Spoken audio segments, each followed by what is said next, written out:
All right, today we are going to go over decimal ops investigation 1-1, which would be how we decide to do addition, subtraction, multiplication, or division in a real world problem.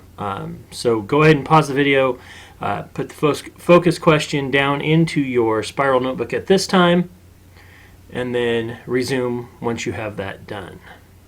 All right, so for the beginning of this, we are going to look at questions A1, A2, and A3. This is just a walkthrough of A1. A2 and 3 should be done prior to coming to class tomorrow.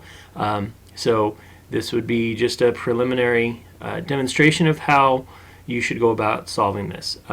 In the directions it says to identify the operations.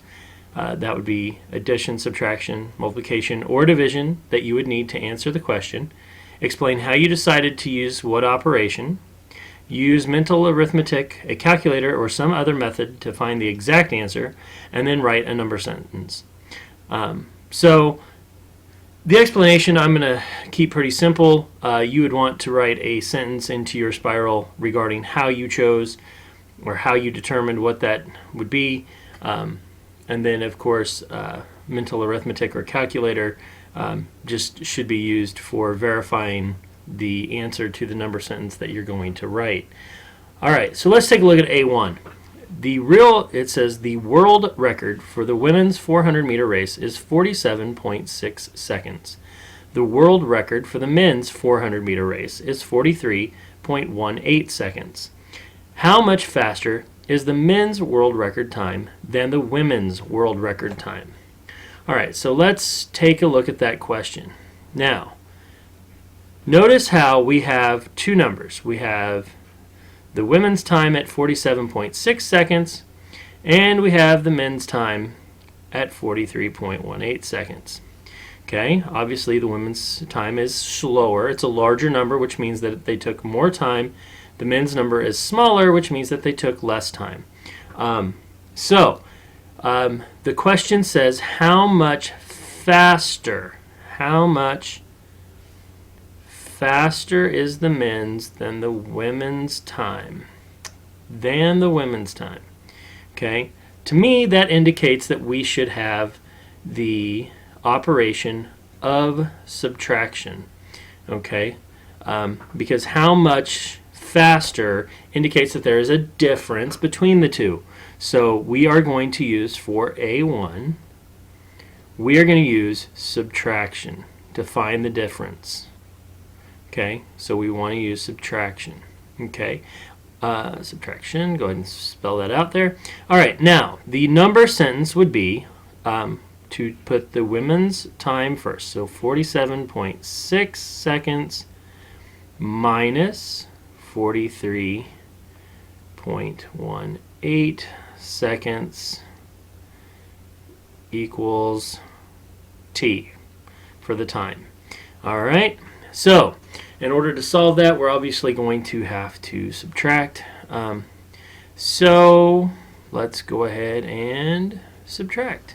So 47.6 minus 43.18.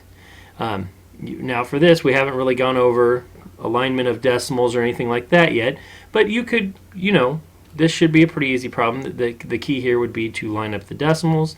There is not a place right here, so we're going to want to add a 0 in here to fill the place. Of course, we are going to regroup and borrow from the 6, turning that into a 5 to make the 0 a 10, so we can subtract from it. So 10 minus 8 is 2.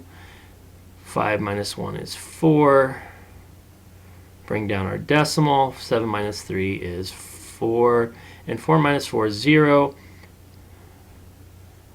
Okay, since we're talking about time, 4.42 seconds. So it's 4.42 seconds faster. All right, so, and then to double check, you can also use a calculator. All righty. Well, that takes care of A1. Again, you are going to want to continue looking at A2 and 3 before coming to class. Similarly, you are going to read the question, look for keywords, things like total would indicate addition or in all. If it wants to know about subtraction, it might use difference or faster, slower, how much more. All of those indicate subtraction. Multiplication and division each have their own words as well. So please make sure that you are dissecting the question carefully in order to determine how much, or pardon me, which operation that you'd want to use. If you have any questions, go ahead and feel free to email. Thank you.